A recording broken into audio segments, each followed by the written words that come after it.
Sveiki, šiandien norėčiau pakalbėti, kaip pakeisti Photoshopo darbalaukę spalvą. Taigi, jums reikėtų paspausti dešinį pelės mygtuką darbalaukėje ir pasirinkti iš 7 duotų jums funkcijų. Pirmoji būtų juoda spalva, tai pakeis jūsų darbalaukės spalvą juodą spalvą. Kitos 3 jums pakeisę tamsiai pilką, vidutiniškai pilką arba šviesiai pilką.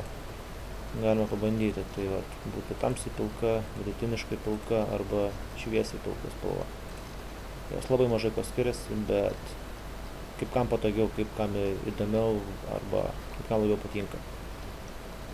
Ir dar viena funkcija yra, galima pakeisti darbalaukės spalvą pagal save, tai yra galite jūs pasirinkti kokią norite spalvą, pavyzdžiui, geltoną arba rūžavą, pavyzdžiui. Na ir arba galite sakyti pagrindinę spalvą, kuri yra originali Photoshopo spalva. Tai tiek. Tikiuosi jums ši pamokėlė patiko. Vertinkit, komentuokit, užduokit rūpimus klausimus, atsakysiu. Kuo galėsiu, to padėsiu. Tai tiek. Viso.